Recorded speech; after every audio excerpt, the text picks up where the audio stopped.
That terrible tragedy in Melbourne, the deaths of 4 police officers hit and killed by a truck on the Eastern Freeway.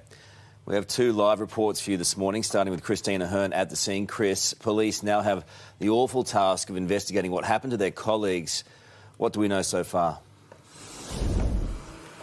Carl, this is the single deadliest incident in Victoria Police history. What we know is that 5:40 last night, 1 female officer and 3 male officers, 2 of them veterans, 2 just months after joining the force, had pulled over the driver of a speeding black Porsche into the emergency lane of the Eastern Freeway, something officers do numerous times a day. They were all out of their cars when the driver of a large refrigerated truck has ploughed into them from behind. There was about a dozen patrol cars that were quickly on scene. Officers could be seen sprinting from their cars. Tragically, there was little they could do to help their colleagues. An eyewitness describing it as utter carnage.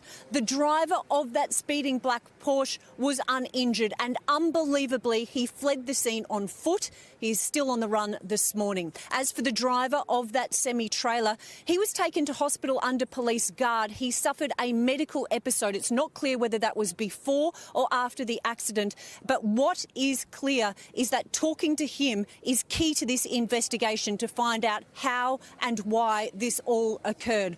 Homicide detectives are now leading this investigation with the help of the Major Collision Unit. Here is the Chief Commissioner.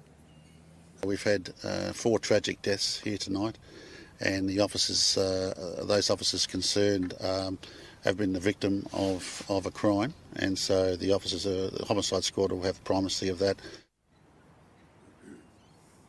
This is a live shot of the scene. You can see that the Eastern Freeway remains closed in both directions between Bulleen Road and the Chandler Highway. Of course, police now have the horrible task of investigating this crash that killed 4 of their own. Carl. Christina Hearn, thank you.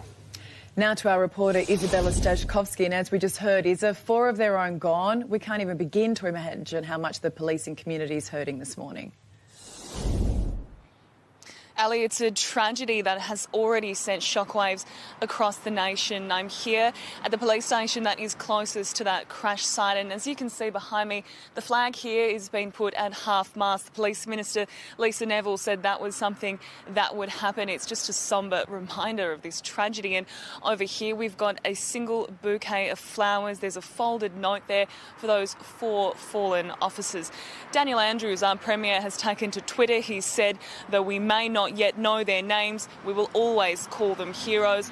Our Prime Minister has also offered his sympathies to the family, friends and fellow officers. I can also tell you this morning that support will be offered to officers across Victoria, both in a professional and personal sense. Ali? OK, thanks, Izza.